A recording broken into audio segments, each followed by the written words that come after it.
శ్రీ గురుభ్యో నమ. వ్యాస విరచిత శ్రీమన్ మహాభారతంలో సభాపర్వంలో నేడు మనం 84వ అధ్యాయం ప్రవచించుకుంటున్నాం. ఈ అధ్యాయంలో శకుని యుధిష్ఠిరుల యొక్క సంవాదాన్ని వివరించారు వ్యాసుల వారు.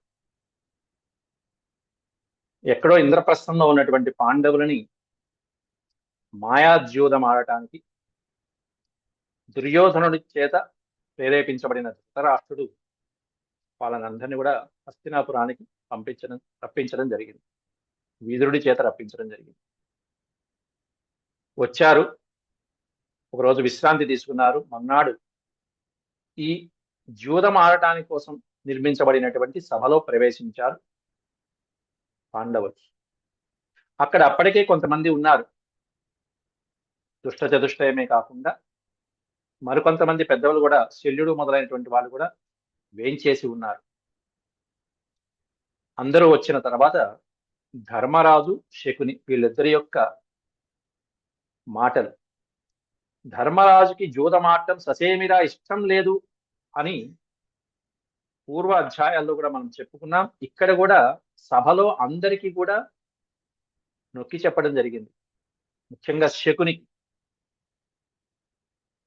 ఇది క్షత్రియ ధర్మం కాదయ్యా, యుద్ధంలో గెలవడం అనేది క్షత్రియ ధర్మం, జూదమాడటం నాకు ఇష్టం లేదని కూడా చెప్పుకుంటూ వస్తాడు. నువ్వెందుకు ప్రేరేపిస్తున్నావు జూదాన్ని, ఇది మంచిది కాదు అని కూడా చెప్తాడు. కాబట్టి ఎందుకు చెప్తున్నానంటే, ధర్మరాజు జూదపరుడు, వ్యసనపరుడు అని కొంతమంది అంటారు. అది చాలా తప్పు. ఏ విధమైనగా ధర్మరాజు జూదం అనేటువంటి ఆటని ప్రోత్సహించాల. మిగతా వద్దని చెప్పినా కూడా మిగతా వాళ్ళు, పెద్దవాళ్ళందరూ కూడా కూర్చోబెట్టి ఆడిచ్చినటువంటి కథలు ఇవన్నీ కూడా. అది ఎలాగో నేటి వారిద్దరి యొక్క సంవాదంలో కూడా ఆధారభూతంగా మనం తెలుసుకుందాం. ముందుగా దైవస్మరణ చేసుకుని ప్రారంభించుకుందాం.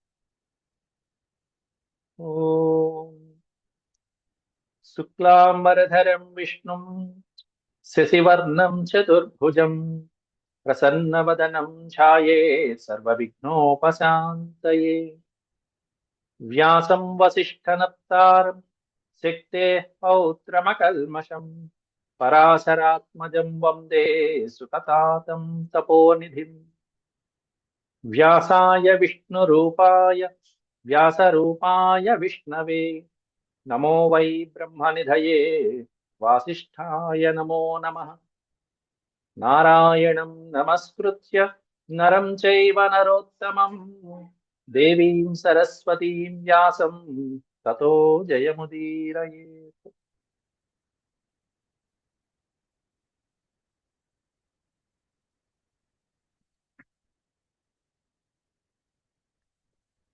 ఎనభై 84వ అధ్యాయం శకుని యుధిష్ఠిరయో సంవాద. శకుని యుధిష్ఠిరుడు వీరిద్దరి యొక్క సంభాషణ ఎలా నడుస్తున్నది అనేటువంటిది వివరిస్తున్నారు ఈ అధ్యాయంలో. దాంట్లో శ్రీ వైశంపాయన ఉవాచ, వైశంపాయన మహర్షి జనమేజయుడికి వివరిస్తూ, ప్రవిశ్య తాం సభాం పార్థ యుధిష్ఠిర పురోగమాః సమేత్య పార్థివాన్ సర్వాన్ పూజార్హాన్ అభిపూజ్య చ. ప్రవిశ్య తాం సభాం, ఏ సభనైతే ధృతరాష్ట్రుడు ధర్మరాజాదుల్ని పిలిపించడానికి, జూదం ఆడటానికి కట్టించాడో, నిర్మింపచేశాడో అటువంటి సభలో ప్రవిశ్య పాండవాః, ధర్మరాజుని ముందు పెట్టుకుని సోదరులు నలుగురు కూడా ఏ సభలో అయితే ప్రవేశించారో, సమేత్య పార్థివాన్ సర్వాన్ పూజార్హాన్ అభిపూజ్య చ, ఆ సభలో వేంచేసి ఉన్నటువంటి పెద్దవాళ్ళని యథార్హ, అర్హతకి తగ్గట్టుగా, ముందు పెద్దల దగ్గర నుంచి చిన్నవాళ్ళ దాకా అందరినీ కూడా ఏ విధంగా గౌరవించాలో, ఏ విధంగా పూజించాలో అలా పూజించారు. వాళ్ళ దగ్గర నుంచి అటువంటి గౌరవాన్ని అందుకున్నారు పాండవులు. యథా వయః సమేయాన ఉపవిష్ట యథార్థతః ఆసనేషు విచిత్రేషు స్పర్ధ్యాస్తరణవత్సు చ. యథా వయః సమేయాన ఉపవిష్టా యథార్హత, వాళ్ళ అర్హతకి తగ్గట్టుగా, వాళ్ళ వయస్సుకి తగ్గట్టుగా, వయః అంటే వయస్సు, వాళ్ళ వయసుకి తగ్గట్టుగా అర్హతకి తగ్గట్టుగా ఎలా అయితే కూర్చున్నారో అలా కూర్చున్నారు, ఆసీనులు అయ్యారు పాండవులు 5గురు కూడా. ఆసనేషు విచిత్రేషు, చక్కగా రమ్యమైనటువంటి సుందరమైనటువంటి ఉచితాసనాల్లో ఆసీనులయ్యారు. తేషు తత్రోపవిష్టేషు సర్వేష్వథ నృపేషు చ శకుని సౌబలస్తత్ర యుధిష్ఠిరమభాషత. తేషు తత్ర ఉపవిష్టేషు సర్వేషు, అక్కడ కూర్చున్నటువంటి రాజులందరినీ కూడా ఒకసారి పరికించి చూశాడు ధర్మరాజు. దాంట్లో మాట్లాడవలసినటువంటి వాడు శకుని ముందున్నాడు. శకుని సౌబల తత్ర యుధిష్ఠిరం అభాషత. దాంట్లో మొట్టమొదట పాచికలకి ఎవరైతే ఉత్సాహంగా ఉన్నారో వాడు మాట్లాడుతున్నాడు మొట్టమొదట. ఎవరై అంటే శకుని. పాండవుని పిలిపించిందే శకుని. యుద్ధం అక్కర్లేదు, ఒక్క రక్తపు బొట్టు చిందకుండా, యుద్ధం అనేది లేకుండా వాళ్ళ రాజ్యాన్ని వాళ్ళ ఐశ్వర్యాన్ని నీ హస్తగతం చేస్తానని చెప్పి దుర్యోధనుడికి మాటిచ్చి కూర్చున్నాడు. అట్లాంటి శకుని సోబలుడు సుబలపుత్రుడు ధర్మరాజుగా అంటున్నాడు. శకునిరువాచ, శకుని అంటున్నాడు ఏమని? ఉపస్తీర్ణా సభారాజన్ సర్వే త్వయి కృతక్షణా అక్షాన్ ఉత్వా దేవనస్య సమయోస్తు యుధిష్ఠిరా. ఓ యుధిష్ఠిర మహారాజా, సభ, ఈ సభ అంతా కూడా సమస్తమైనటువంటి రాజులతో ఉపస్తీర్ణా, చక్కగా అలంకరించబడి ఉంది. వాళ్ళందరూ కూడా నీకోసం నిరీక్షిస్తున్నారయ్యా. అంతేకాదు దేవనస్య అక్షాన్ ఉత్వా సమయ అస్తు. దేవనం అంటే పాచికలు వదలటం, పందాలు పట్టి. అక్షానుత్వా దేవనస్య, పాచికలు ఆడటానికి ఇది సరైన సమయం, రాజులందరూ దానికోసమే నిరీక్షిస్తున్నారు, మన ఇద్దరు ఆట కోసం అని చెప్పేసి అన్నట్టుగా చెప్తున్నాడు. ఎప్పుడైతే పాచికలు ఆడదాం, పందాలకి సిద్ధంగా ఉందాం అని చెప్పి అన్నాడో ధర్మరాజు మొదలుపెట్టాడు. ఇక నితిర్దేవనం పాపం నక్షాత్రోత్ర పరాక్రమ నచ నీతిర్ధ్రువా రాజన్ కిం త్వం జూతం ప్రశంససి. త్వం జూతం ప్రశంసి కిం, ఎందుకు అయ్యా శకుని ఆ జూదాన్ని ప్రశంసిస్తావు? జూదమాటని, ఆ క్రీడని ప్రశంసిస్తావు ఎందుకు నువ్వు? ఎందుకని? నచ నీతి ధ్రువాన్, నువ్వు అంటున్నటువంటి ఆ జూదంలో నీతి ఉందా? నచ నీతి, నీతి పరుడు ఆడదగినటువంటి ఆట కానే కాదు. కితవులు దుర్మార్గులు. కితవులు అంటే ఒక రకంగా కన్నింగ్ నేచర్ ఉన్నటువంటి వాడు, కపటోపాయంతో ఆడేటువంటి వాళ్ళు, అలాంటి వాళ్ళు ఆడేది. నచ నీతి ధ్రువ, ఆ జూదమాటంలో నీతి అనేది లేనే లేదు అసలు. ఏమాత్రము నీతి లేనటువంటి ఆ ఆటని నువ్వెందుకు ప్రశంసిస్తున్నావు? నితిర్దేవనం పాపం, పైగా ఆ జూదమాటం, ఆ దేవనం అంటే పందెమొడ్డి ఆ జూదమాటం అనేటువంటిది పాపంతో కూడుకునేది. దాంట్లో ఏమన్నా వీరత్వము పరాక్రమం ఉందా? ఛాత్రధర్మంలో ఉంది పరాక్రమం.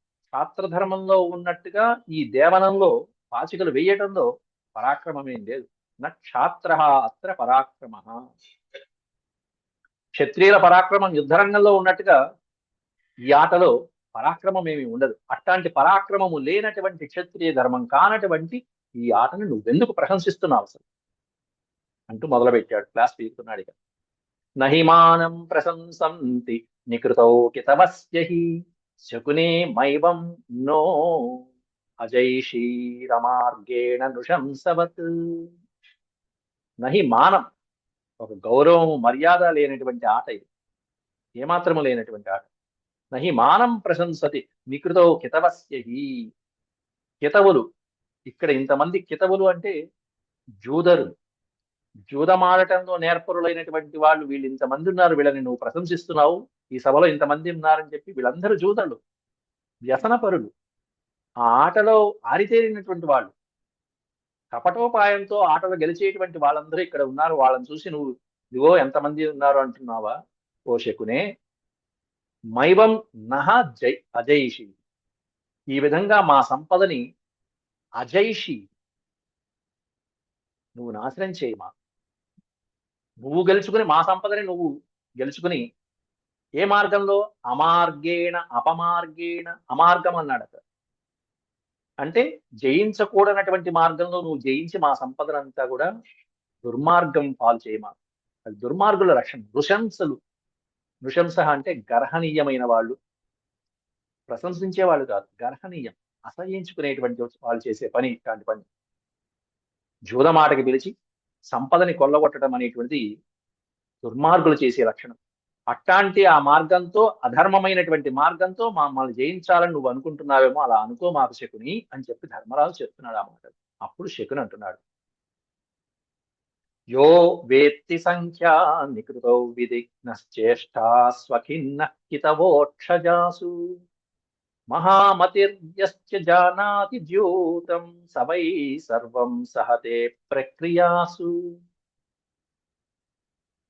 ఏమిటయ్యా నువ్వు మామూలుగా ఈ జూదం అనేటువంటిది కితవులు అంటావు. కితవో అక్షజాసు, జోదరులు అనేటువంటి వాళ్ళు ఈ జూదమాటలో ఎంతో రకంగా రకరకాల పన్నాగాలు పన్నుతారు. ప్రతి ఆటలోనూ ఉంటుంది. అంతేకాదు యుద్ధంలో సంఖ్యా నికృతౌ విధిఘ్న అన్నారు. జూదం ఆడటంలో ఆ సంఖ్యా నైపుణ్యం ఉంది చూసావా, 2 పడుతుందా, 6 పడుతుందా, 8 పడుతుందా, ఆ సంఖ్యా నైపుణ్యం తెలిసినటువంటి విధిఘ్న, విధి విధానాలన్నీ తెలిసినటువంటి వాడు, యహా వేత్తి ఎవరైతే తెలుసుకుంటాడో అట్లాంటి వాడు దుఃఖపడక్కల్లా. అటువంటి వాడు ఎవరితోనైనా ఆడగలుగుతాడు. ఏది సంఖ్యాశాస్త్రము, ఏది ఎంత పడుతుంది, ఎలా పడితే ఎంత పందెం కట్టాలి, ఏ విధమైనటువంటి పందెం చెప్పాలి అనేటువంటివన్నీ కూడా ఇటు సంఖ్యాశాస్త్రము తెలియాలి, ఆట నైపుణ్యము తెలియాలి. అంతేకాకుండా అలా తెలిసినటువంటి వాడు ఎదురుకుండా ఉండేటువంటి వాడు ఎలా ఆడుతున్నాడో ఆ ఆటకి ఎత్తుకి పై ఎత్తు వేయటం కూడా తెలిసినటువంటి వాడు అవుతాడు.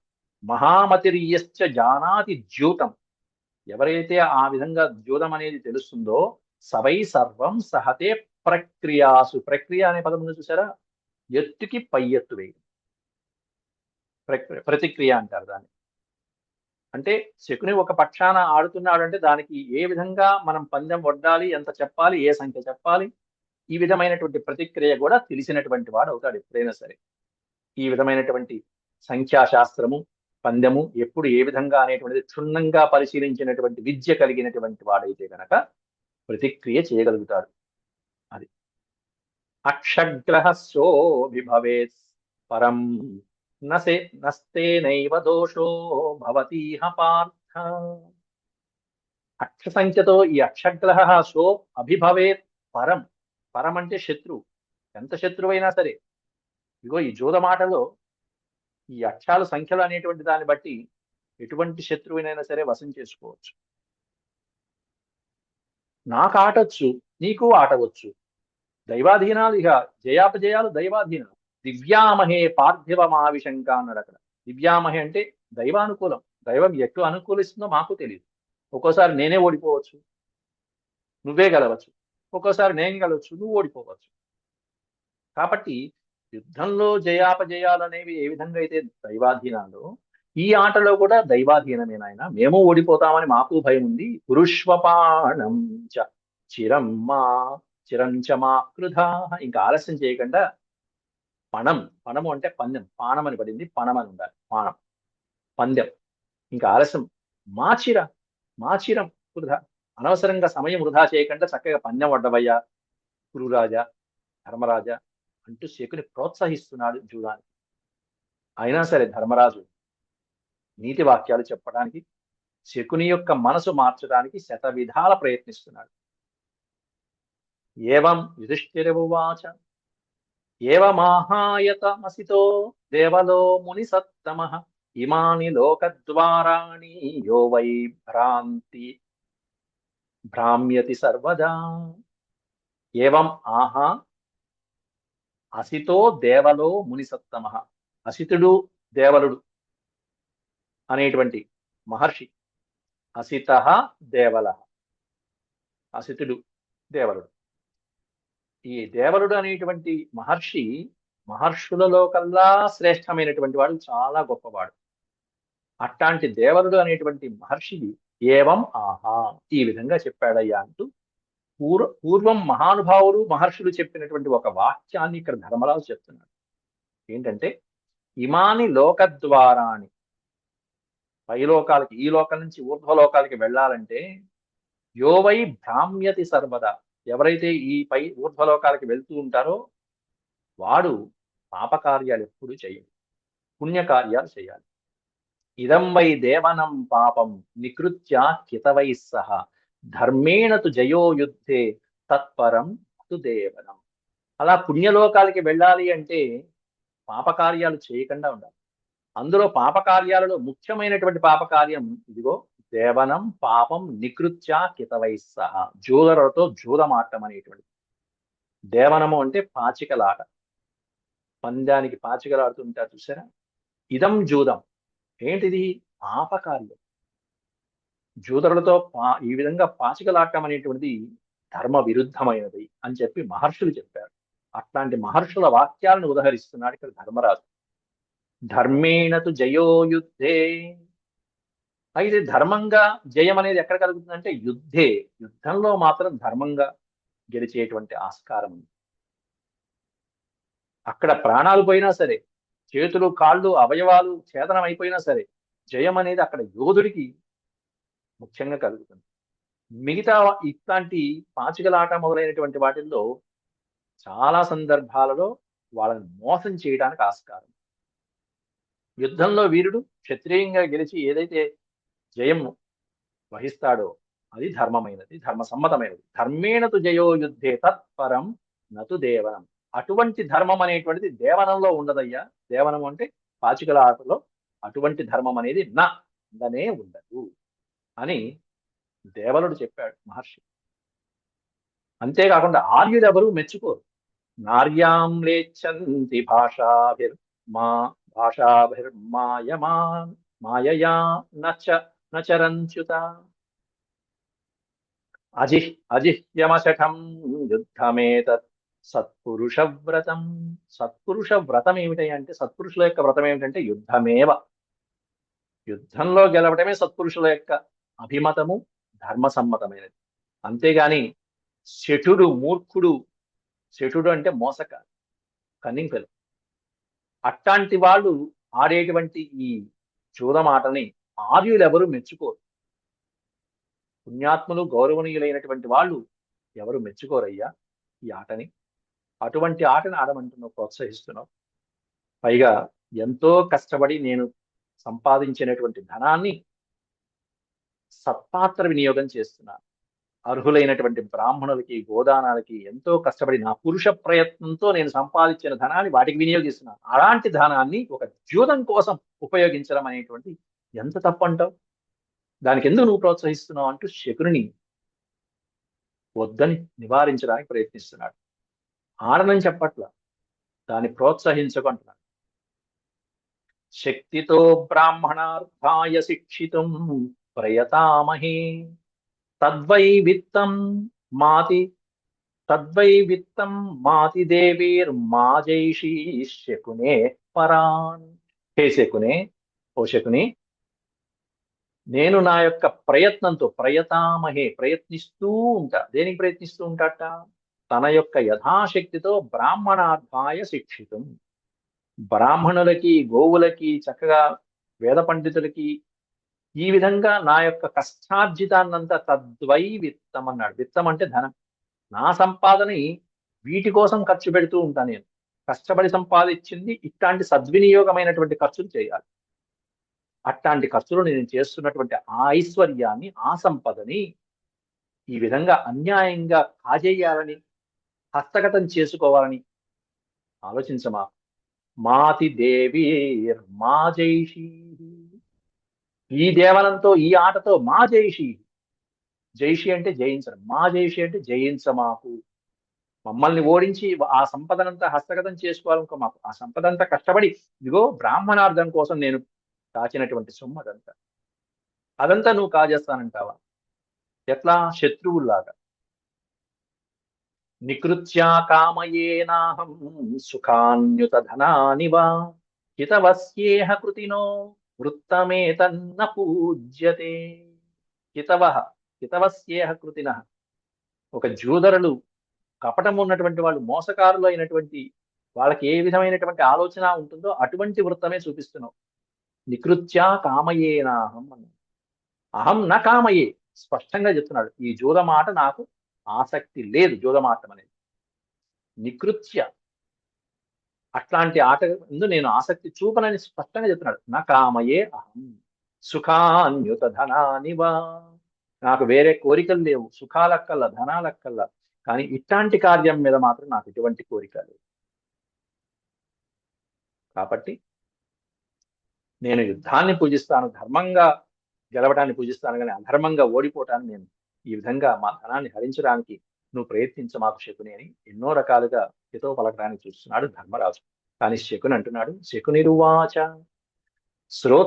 శ్రోత్రియానేతి నికృత్యైవ యుధిష్ఠిర విద్వాన విదుషోభ్యేతి నాహుస్తాం నికృతిం జనాః.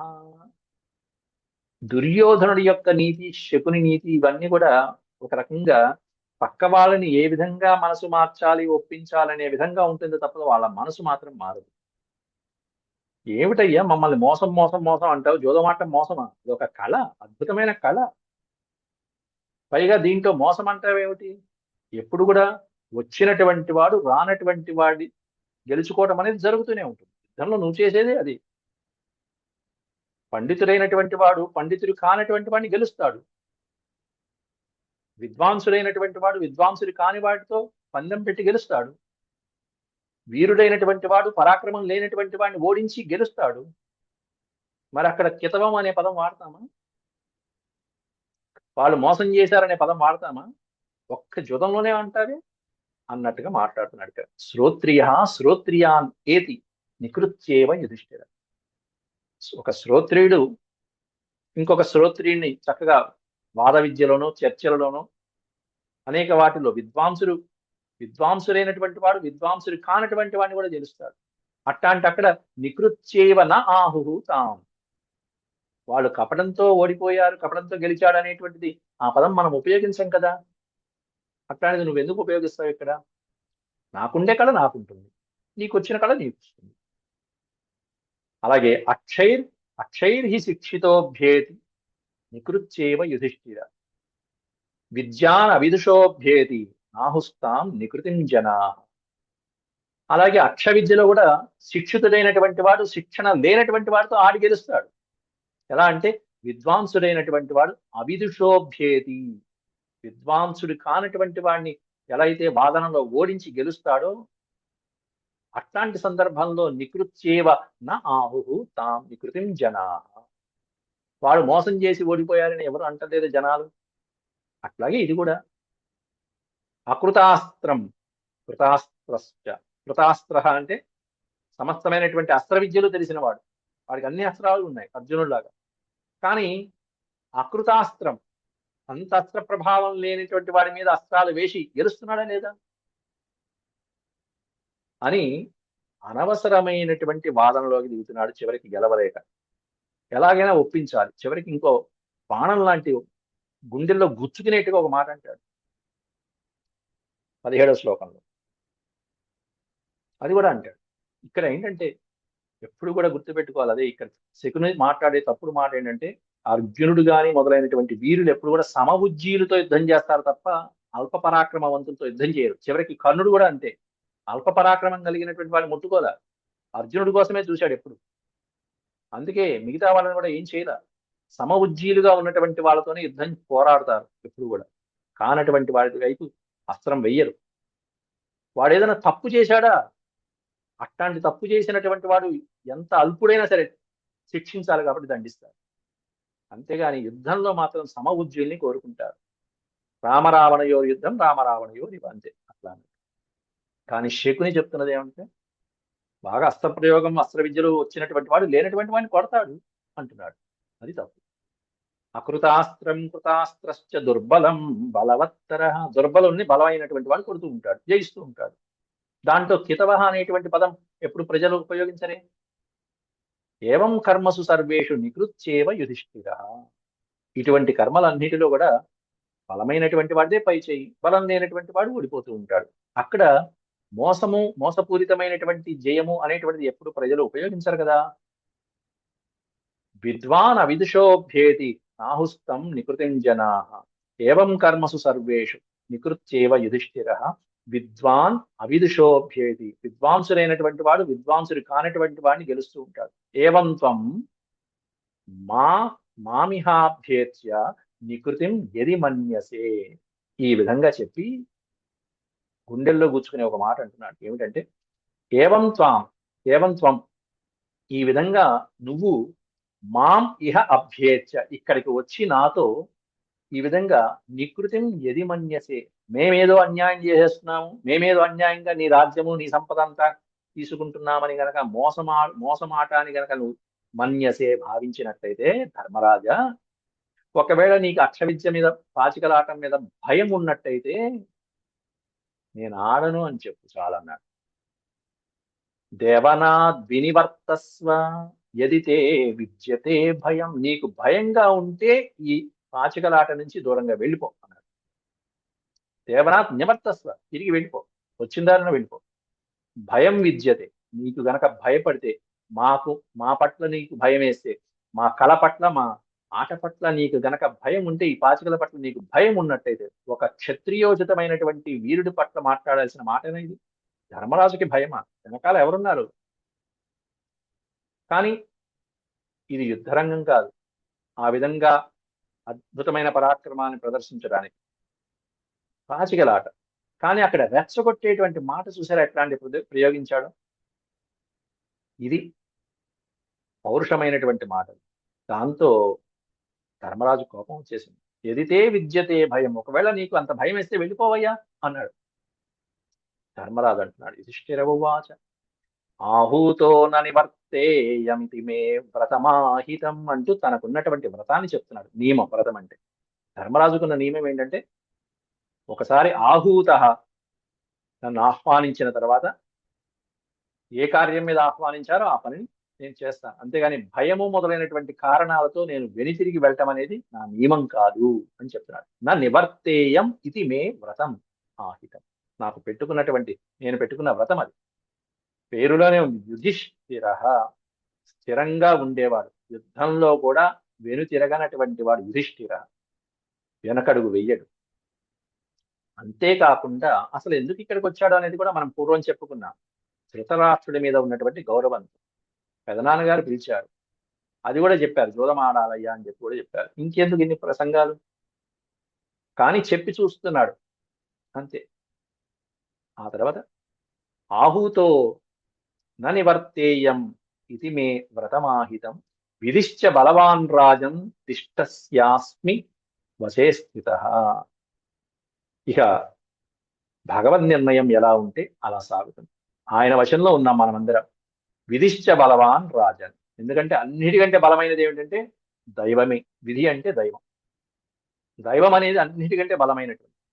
అటువంటి దైవానికి మనం వశమైపోయి ఈ కార్యక్రమాలు చేస్తూ ఉంటాం. సరే కానివయ్యా, అది సరే. అస్మిన్ సమాగమే, ఈ సమాగమంలో ఇంతమంది కూర్చున్నారు కదా, నేను ఎవరితో ఆడాలి? ఎవరు పాచికలు వేస్తారు? ఎవరు పందెం కొడుతారు? కేన దేవనం మే భవిష్యతి. కేన అంటే ఎవరితో దేవనం భవిష్యతి, ఎవరితో ఆడాలి నేను చూద్దాం ఇప్పుడు.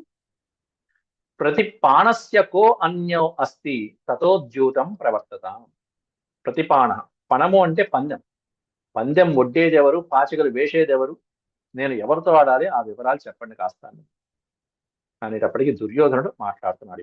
ఇప్పటిదాకా శకుని ప్రోత్సహించాడు, టిక్ చేసేసుకున్నాడు, ఆడటానికి ఆడేట్టుగా మాట్లాడాడు, ఆడించేట్టుగా. ఇప్పుడు దుర్యోధనుడు మాట్లాడుతున్నాడు. అహం దాత అస్మి రక్తానాం ధనానాం చ విషాంపతే మదర్థే దేవితాచాయం శకుని మాతులో మమ. ఇది ఎప్పుడు కూడా పందెం ఒడ్డేవాడే పందెం వెయ్యాలి, ఆట ఆడాలి. కానీ ఇక్కడ దుర్యోధనుడు చేసిన మోసం ఏంటంటే, అహం దాత, నేను కానుకలు ఇచ్చేవాడిని, పందెం ఒడ్డేవాడిని, నా తరఫున ఆడేటువంటి వాడు మదర్థే అంటే నా కొరకు, నా కోసం ఆడేటువంటి వాడు ఎవరయ్యా అంటే అయం శకుని మాతులో మమ మాతుల, నా మామ అయినటువంటి శకుని ఇగో ఈ పాచికలు ఆడుతూ ఉంటాడు నా కోసం. నేను రత్నాలు, ధనము, ఏవైతే పందెం పడుతూ ఉంటామో ఆ పందెం అన్ని, ధన సంపాదన ఐశ్వర్యాలను నేను ఇస్తూ ఉంటానన్నాడు దుర్యోధనుడు. యుధిష్ఠిరవాచ, ఆ మాట అనేటప్పటికీ ధర్మరాజు అన్యేనాన్యస్య వైద్యూతం విషమం ప్రతిభాతి మే. పెట్టేశాడు లింక్. ఇక్కడే మోసం అనేది తెలిసిపోయిందయ్యా. మే ప్రతిభాతి, నాకు అనిపిస్తున్నది ఏమిటంటే ఇది విషమమైనటువంటి పరిస్థితి, ఇది సరైన ఆట కాదు. ఎందుకంటే అన్యస్య వైద్యూతం, ఒకరి కోసం మరొకరు జూదం ఆడటమా? నువ్వు పందెం వడ్డుతావు, నీకోసం వాడు జూదం ఆడతాడా? ఇది విషమంగా ఉంది, విషమంగానే నాకు తోస్తుంది. కానీ ఏం చేస్తాం? ఏతద్విధి, ఇదంతా దైవ నిర్ణయం అని పైన చెప్పేశాడు. ఏతద్విద్విన్ ఉపాదత్స్వ కామమేవం ప్రవర్తతం. కామమేవం ప్రవర్తతం, కామమేవం ఏవం కామం. సరే నీ ఇష్టం వచ్చినట్టు కానీ చూద్దాం, ఇదంతా దైవ నిర్ణయం ఎట్లా ఉంటే అట్లా జరుగుతుంది కానీ అని చెప్పి ధర్మరాజు దానికే సిద్ధమయ్యాడు. ఎందుకంటే ఆయనకు నియమం ఉంది, ఎవరు ఏం చెప్పినా ఎదురు చెప్పడు. కాదు, కుదరదు, చెయ్యను అనేటువంటిది ఎదురు చెప్పడం అనేది ఉండదని చెప్పి నియమం ఉంది ధర్మరాజు. అందులో రాజులు అనేటువంటి వాళ్ళు కళల్ని పోషించాలి, అదొక నియమం. అంతకంటే మించిన నియమం ఇక్కడ ధృతరాష్ట్రుడు పిలిచాడు, ఆడమన్నాడు, ఆడుతున్నాడు. ఇది శ్రీమన్మహా. ధృతరాష్ట్రుడి మీద చాలా గొప్ప నమ్మకంతో వచ్చాడు. ధృతరాష్ట్రుడికి నేను కొడుకు వరసని, కొడుకుని కాబట్టి కన్న తండ్రి ఎప్పుడు కొడుకులకి అవమానించాడు, కొడుకులని అధర్మాల పాలయ్యేట్టుగా లేకపోతే కష్టాలు పాలయ్యేట్టుగా ఏది కన్న తండ్రి చెయ్యడు. కాబట్టి ధృతరాష్ట్రుడు నా మంచి కోరుకునేవాడే అనేటువంటి గొప్ప నమ్మకంతో వచ్చినటువంటి వాడు ధర్మరాజు. అట్లాంటి ధర్మరాజుని ఇప్పుడు ఎన్ని అవస్థల పాలు చేస్తారో చూడండి. ఇది శ్రీమన్మహాభారతే సభాపర్వణి జ్యూతపర్వణి చతురశీతితమోధ్యాయ సమాప్త. ఓం శాంతి శాంతి శాంతి. యదక్షరపద ప్రశ్నం మాత్రాహీనం చ యద్భవేత్ తత్సర్వం క్షమ్యతాం దేవ. నారాయణ నమోస్తుతే. సర్వం శ్రీకృష్ణార్పణమస్తు. హరి ఓం.